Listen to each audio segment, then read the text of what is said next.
Udah mah punya sistem yang nge-cheat, ditambah punya mentor peraih Ballon d'Or pula. All Football Talent is Mine Part 7.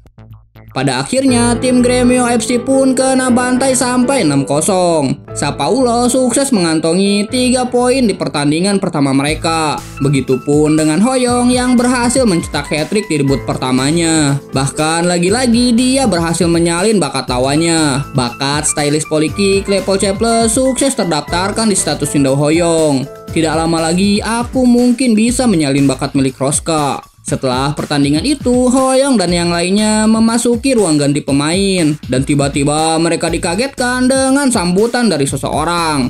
Dan pria itu merupakan sang direktur dari Sao Paulo FC. Di saat para pemainnya terlihat kagum serta malu-malu untuk menyapa, Hoyong dengan penuh percaya diri menghampiri pria dewasa di hadapannya lalu menyapa sang direktur. Victor dibuat ketawa dengan keberanian Hoyong itu. Begitupun dengan teman setimnya yang merasa sedih karena gak bisa seberani Hoyong. Dikarenakan mereka udah memenangkan pertandingan pertama dengan sangat baik, sang direktur pun berencana untuk memberikan sebuah hadiah. Dan itu adalah tiket untuk masuk ke Stadion Sao Paulo FC di Itaquera. Dalam kegembiraan itu, Carlo kemudian memanggil Hoyong untuk melakukan sesi wawancara. Dan itu merupakan wawancara pertamanya di Brazil.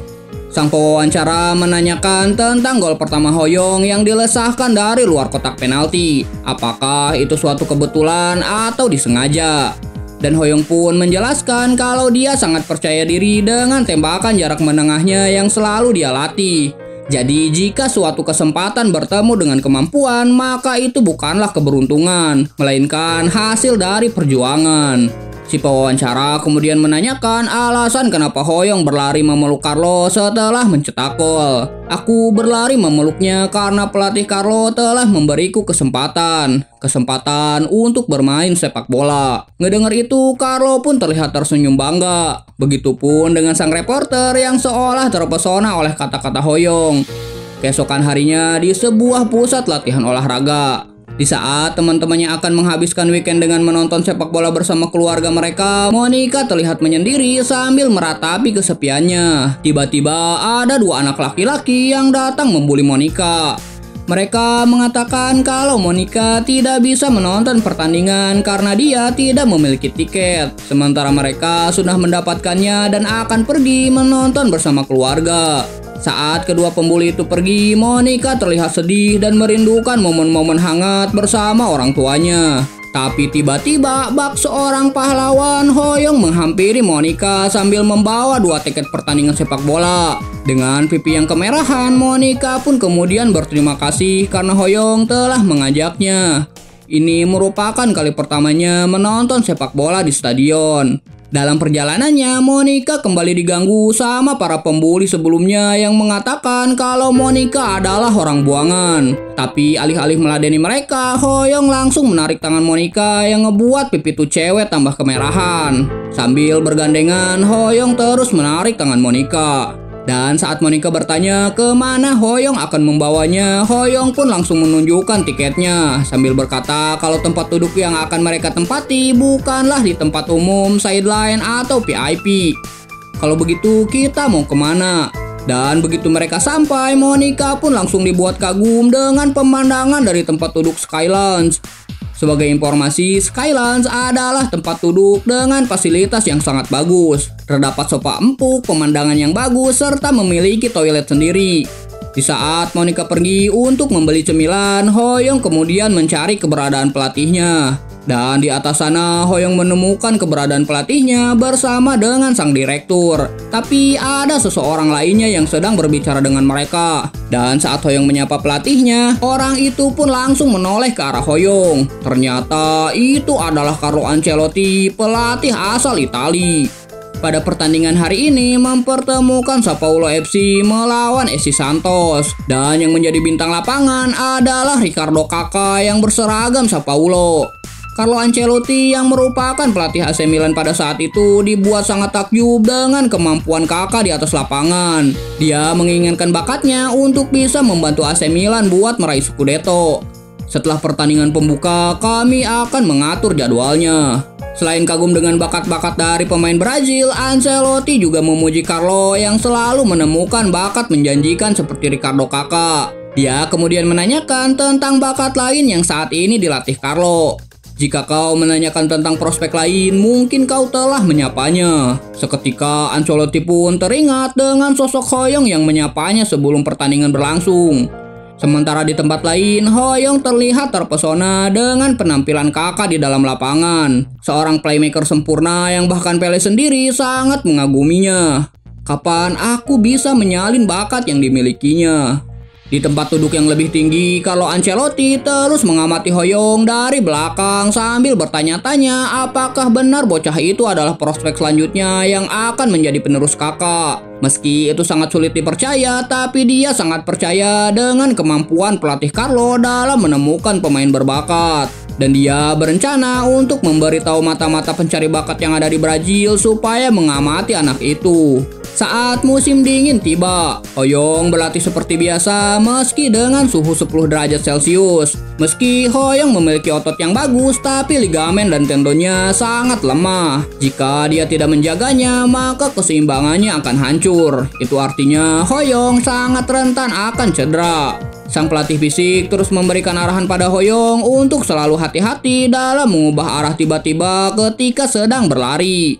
Karena satu cedera lutut saja itu akan mengakhiri karir Hoyong. Dan berdasarkan saran dari pelatih fisiknya, Hoyong mulai menyesuaikan makanannya, memperbaiki postur tubuhnya, rutin melakukan pemanasan untuk keseimbangan, serta mulai latihan terapi. Tiba minggu kedua semenjak Hoyong debut dengan Sao Paulo Under 15. Meski jadwal latihan dan pertandingan sangat padat, tapi Carlo sangat terkesan dengan perkembangan Hoyong. Di pertandingan kali ini, Hoyong telah mencetak 2 assist dan membawa tim pada kemenangan. Apalagi koordinasinya dengan Rosca yang semakin meningkat setiap harinya. Dengan semua itu, Carlo merasa kalau Liga Nasional bukan masalah lagi. Yang lebih penting adalah Super Championship yang akan digelar minggu depan. Sebuah turnamen di mana juara Liga Regional tahun sebelumnya bertanding untuk menentukan yang terbaik di negaranya. Itu adalah pertandingan bergengsi tinggi dengan hadiah uang yang sangat banyak. Dan lawan pertama mereka adalah Fluminense. Di sesi latihan, Carlo memberitahu Rosca yang baru bergabung di tahun itu tentang Fluminense. Tim itu memiliki pemain monster yang bisa sekaligus menjadi defender. Jadi perannya sebagai attacker di garis depan itu sangat krusial. Ingat namanya dengan baik. Kau akan menghadapinya setidaknya 4 kali dalam season ini. Carcelo, Neira, dan Alba. Ada yang tahu sama pemain yang baru aja pensiun ini? Yang tahu coba tulis di kolom komentar. Mendengar itu, Hoyong yang tahu akan masa depan lagi-lagi dibuat kaget. Carlo kemudian memberikan sebuah kertas berisikan catatan tentang kelebihan dan kelemahan Carcelo. Dia juga mengatakan kalau di tahun lalu tim Sao Paulo Under 15 berhasil dikalahkan oleh Carcelo. Kemampuannya dalam menekan lawan menggunakan kecepatannya itu sulit dikalahkan. Dan sebagai defender, dia juga tidak memberikan celah sedikit pun, menempel pada attacker bahkan sebelum mereka mendapatkan bola. Mendengar penjelasan dari pelatihnya, Hoyong kini mengetahui tugasnya di lapangan. Dia harus berlari cepat untuk keluar dari tekanan Carcelo dan terus menekannya dari garis depan hingga dia tidak bisa menyalip. Itu sangat tepat sekali, tapi itu tidak semudah yang dikatakan. Top tier defender dalam liga ini bukan hanya Carcelo saja. Dia bukan lawan yang bisa dikalahkan hanya dengan teori. Setelah itu, Carlo menyuruh Rosca untuk pergi ke pelatihan taktik. Sementara untuk Hoyong, dia menyuruhnya untuk latihan individu. Carlo menugaskan Hoyong untuk mendatangi tempat latihan tim utama keesokan paginya. Dia akan memperkenalkan seorang mentor yang bagus untuk Hoyong. Keesokan paginya, Carlo langsung menyambut seseorang mentor yang akan dikenalkan pada Hoyong. Dan ternyata itu adalah Ricardo Kakak, si pemain baik hati, tampan, dan juga tidak sombong. Pokoknya mah favorit Mimin banget lah ini pemain. Setelah saling menyapa, mereka membicarakan tentang transfernya Kakak ke AC Milan yang telah berjalan dengan lancar dan tinggal menunggu pendaftaran pemain. Meski situasinya cukup santai, tapi Carlo sebagai sang pelatih mengetahui kalau Kakak masih melakukan latihan rutin setiap malam. Aku hanya menjaga naluri sepak bolaku. Sebelum pindah ke Italia, Carlo meminta kakak untuk menjadi mentor dari seorang pemain menjanjikan seperti dirinya. Dan ternyata di tahun lalu Douglas juga pernah mendapatkan mentoring dari kakak atas perintah dari Carlo. Kakak menjadi penasaran pemain seperti apa yang kini akan dia latih. Aku menyuruhnya untuk datang jam 10. Jadi seharusnya sebentar lagi dia akan sampai. Dan saat mereka berdua masuk ke ruang latihan, di sana sudah ada Hoyong yang sedang berlatih mendribel bola. Kakak langsung menghampiri Hoyong dan menyapanya. Dan saat Hoyong menoleh ke arah suara itu, alangkah kagetnya saat dia melihat sosok yang akan menjadi legenda sepak bola kini ada di hadapannya. Jadi mentor yang pelatih maksud adalah Ricardo Kakak. Kilatan cahaya langsung bermunculan membentuk status window bakat milik kakak. Di sana ada talent putra mahkota sepak bola level title, putra mahkota playmaking level unik, dribble petir level S, dan beberapa bakat lainnya lebih dari 10 bakat. Hoyong yang melihat itu cuman bisa menganga, ditambah lagi dengan syarat penyalinan yang sangat menyulitkan. Jika Hoyong menyalin bakat Grand Title, maka dia hanya akan mendapatkan sennya saja. Dan itu akan sepenuhnya diperoleh jika umur Hoyong sudah 18 tahun. Tapi jika Hoyong menyalin bakat dengan level S, maka ada 5 syarat yang harus terpenuhi, ditambah lagi ada syarat tersembunyi. Yang pertama, latihan bersama lebih dari 1000 menit. Yang kedua, mempelajari keterampilan kakak. Yang ketiga, maju sampai ronde 8 Super Championship. Yang keempat, terpilih sebagai man of the match dalam ronde 16 besar Super Championship. Dan yang kelima, mencetak 3 gol melawan Fluminense FC. Sementara syarat tersembunyinya akan terbuka saat sudah menyalin setidaknya 1 bakat. Carlo kemudian memberitahu Hoyong kalau selama 4 minggu ke depan Ricardo Kakak akan menjadi mentornya. Ini kesempatan sekali seumur hidup, pasti akan menjadi pengalaman yang sangat hebat. Dan baru 1 jam mereka berlatih, tapi Hoyong sudah hampir kehabisan napas, padahal itu cuma latihan dasar. Sementara kakak masih terlihat baik-baik saja. Melihat Hoyong yang sangat kecapean, kakak pun langsung menghampirinya dan menyuruhnya untuk tidak memaksakan diri. Hoyong berterima kasih atas saran itu, tapi dia menolak untuk menyerah karena dia ingin menjadi seorang pemain sepak bola hebat seperti mentornya. Ngedenger itu, kakak pun langsung terkejut. Dan sebelum masuk ke sesi latihan serius, kakak menanyakan sesuatu ke Hoyong. Role sepak bola apa yang ingin kau mainkan? Aku ingin memimpin permainan. Kalau begitu, kau bisa menjadi playmaker. Playmaker adalah pemain yang mengatur rute serangan, mengendalikan tempo permainan, dan menciptakan permainan berdasarkan kemampuan dalam membaca alur di lapangan. Kalau begitu, mari kita lihat apa kau punya potensi atau tidak. Menurut kakak, potensi seorang playmaker bisa dibagi menjadi 4 kategori utama: intuisi, ketegasan, pengambilan keputusan, dan penglihatan ke depan. Tapi dasar playmaking dimulai dengan mendapatkan bola. Meski skill menjaga bola itu langkah kedua, kau harus bisa mendapatkan bola terlebih dahulu. Dan di sesi latihan kali ini, kakak akan menilai pengambilan keputusan dan penglihatan ke depan Hoyong. Dia menyuruh Hoyong ke posisi yang ditunjuknya, dan saat kakak mengoper bola, Hoyong diminta berlari dan mendapatkan bola itu. Hoyong sangat percaya diri karena dia sering melakukan latihan itu dengan Rosca.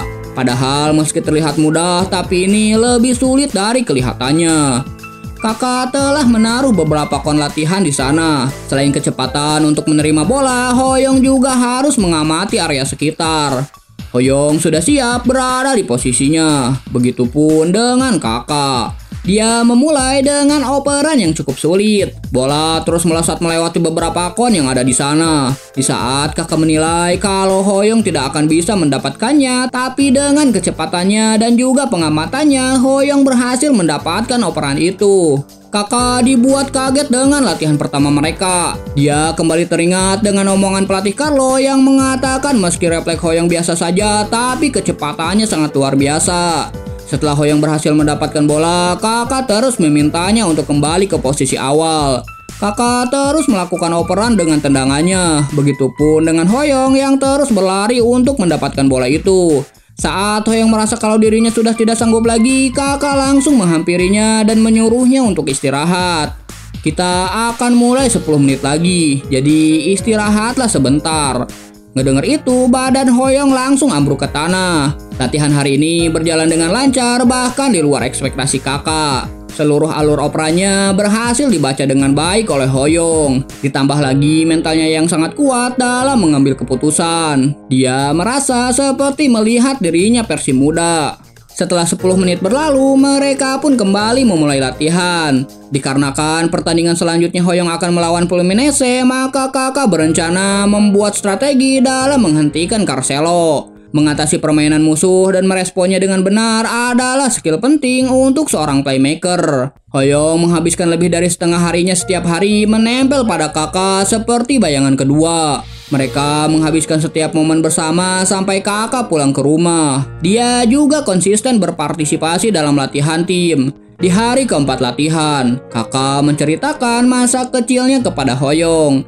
Meski pada mulanya sepak bola cuma sekedar hobi, tapi karena dia sangat menikmatinya, lama-kelamaan itu menjadi mimpinya.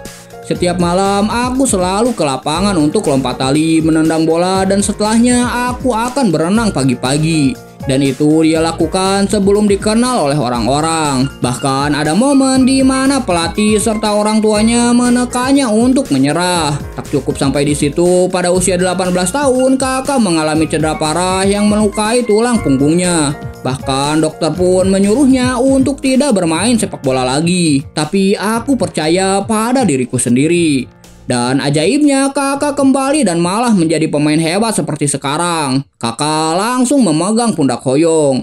Kau jauh lebih muda dari aku di waktu itu. Dan kau sangat berbakat. Jadi kau harus percaya pada dirimu sendiri. Ngedengar motivasi dari pemain idolanya, Hoyong seketika terdiam. Pikirannya menjadi lebih jernih dan merasa bangga mendapatkan mentor seperti kakak. Terima kasih atas masukannya.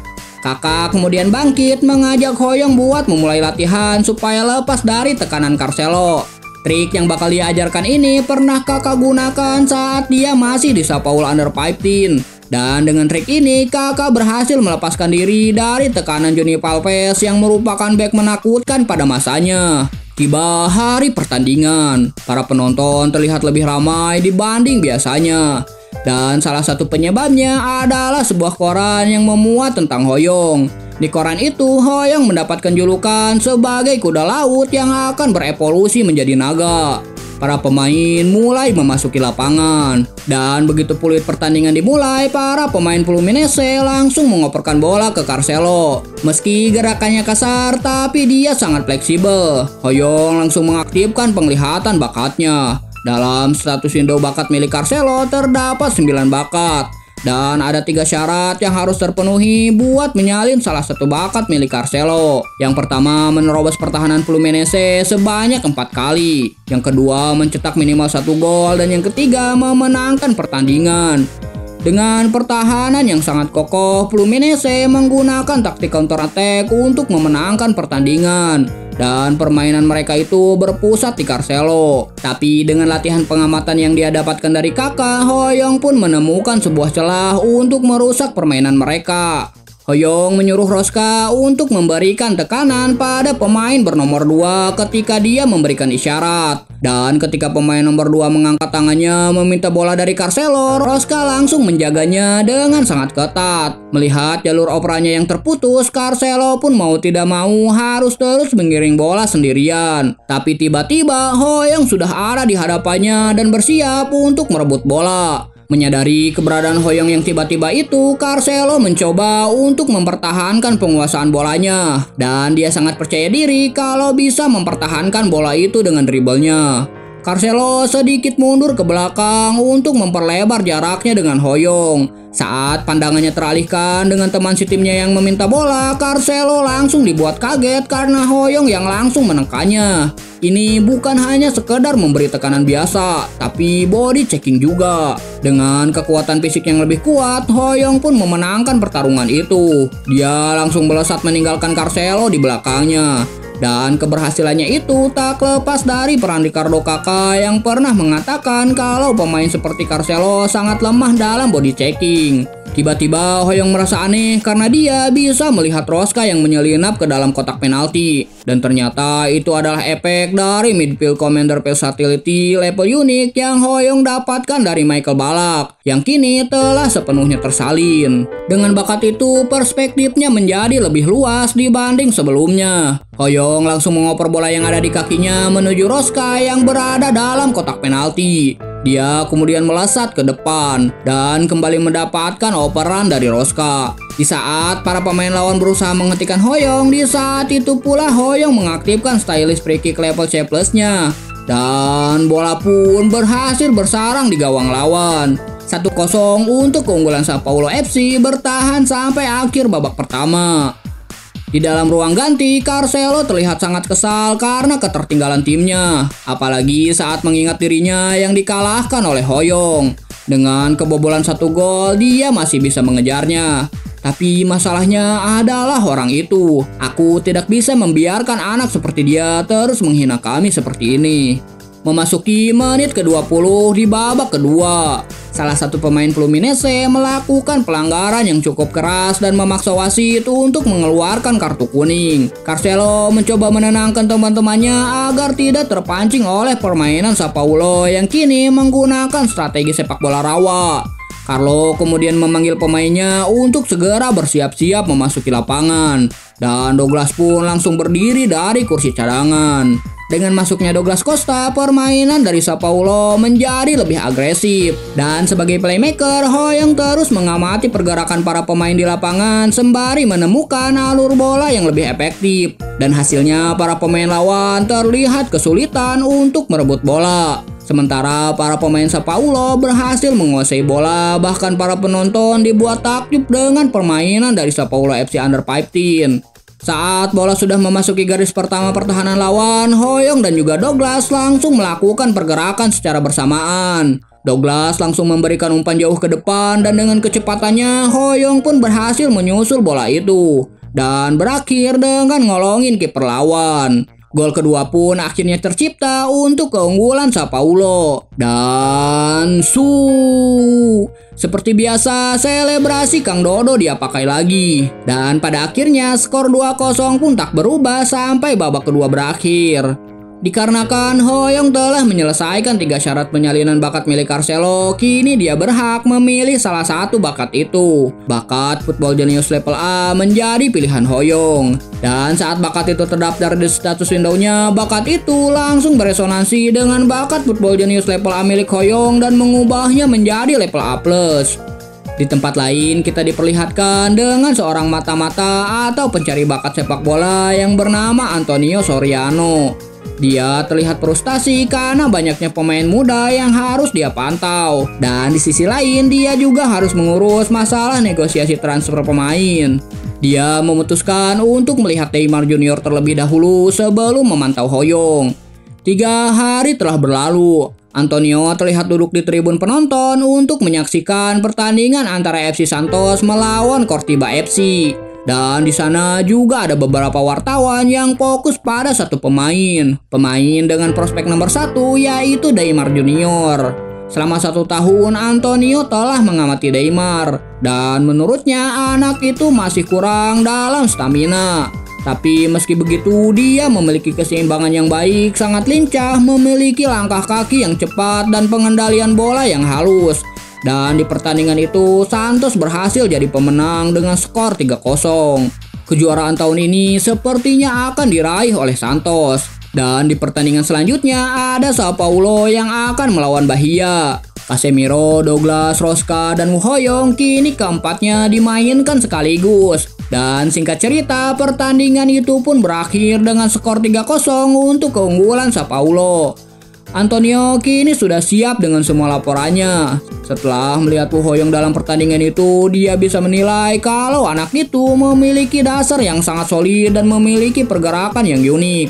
Bahkan anak itu bisa bermain di beberapa posisi. Benar-benar anak yang serba bisa. Aku tidak sabar untuk bertemu dengannya.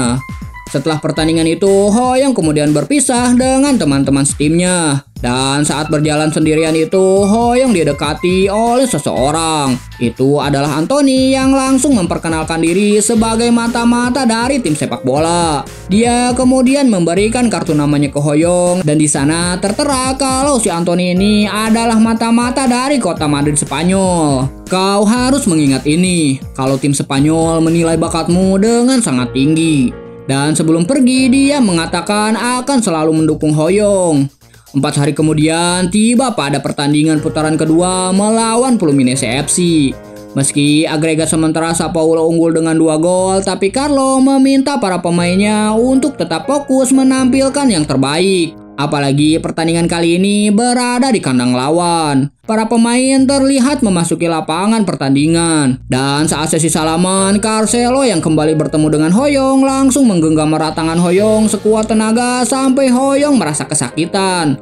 Tapi alih-alih membalasnya, Hoyong malah langsung mengaktifkan penglihatan bakatnya. Dan kini persyaratannya menjadi sangat mudah dibanding dengan yang sebelumnya. Yang pertama, bermain bola bersama selama 60 menit. Yang kedua, mencetak 1 gol. Dan yang ketiga, menahan serangan. Aku akan mengambil bakat lain miliknya. Pertandingan pun dimulai dengan bola dari Fluminense. Melihat pergerakan mereka di lapangan, Hoyong langsung menyadari kalau Fluminense telah memperkuat serangan sisinya dengan menambahkan winger. Hoyong kemudian memanggil Rosca untuk segera mundur. Jika lawan memperkuat sisi samping dengan formasi 4-4-2, maka kami akan mengganti formasi menjadi 4-3-3. 8 menit sebelum pertandingan berakhir. Skor sementara masih belum berubah. Fluminense terlihat lebih kuat di pertandingan kandangnya dibandingkan di pertandingan sebelumnya. Area tengah menjadi sangat sulit dikuasai. Strategi mereka pun menjadi gagal total. Dan naasnya saat Rosca mencoba mempertahankan bola, pemain lawan terus memprovokasinya. Dan itu ngebuat Rosca terpaksa kehilangan bola. Dan Rosca yang mencoba merebut bola tanpa sengaja menendang lutut lawan. Peluit tanda pelanggaran pun dibunyikan. Dan akibat dari perbuatannya, Rosca harus mendapatkan kartu merah. Melihat kartu merah keluar dari saku wasit, Rosca terlihat kaget. Begitupun dengan Woo Hoyong. Douglas dan yang lainnya mencoba menjelaskan kalau kejadian itu tidak disengaja. Tapi sang pengadil lapangan masih kukuh dengan keputusannya. Saat dia menyuruh Rosca untuk menyebutkan namanya, Rosca menolaknya dan beranggapan kalau kartu merah itu tidak pantas dia dapatkan. Ini peringatan terakhirmu, sebutkan siapa namamu. Melihat Rosca yang semakin emosi, Hoyong kemudian menghentikannya dan menyuruh Rosca untuk melakukan yang dikatakan wasit. Itu dia lakukan supaya Rosca tidak diberi sanksi tambahan sebagai hukumannya. Dan pada akhirnya Rosca pun menerima keputusan itu dan meninggalkan lapangan pertandingan. Meski dengan 10 pemain, apapun yang terjadi, kami akan memenangkan pertandingan. Melihat satu pemainnya berkurang, Carlo langsung memanggil Prenu dan memintanya untuk lebih fokus dalam memotong operan dan menghindari konfrontasi fisik yang tidak diperlukan. Carlo juga mengatakan kalau mulai sekarang mereka akan menggunakan false nine taktik.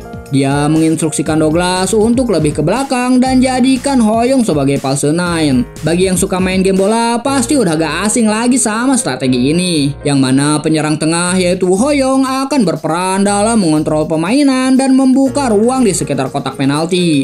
Tapi kelemahannya adalah membuat lini tengah menjadi banyak celah. Prenu kemudian memberitahu Hoyong tentang strategi baru sang pelatih. Kini Hoyong memiliki peran yang jauh lebih kompleks dibandingkan sebelumnya. Dia harus menyerang, bertahan, dan juga bertarung di lini tengah.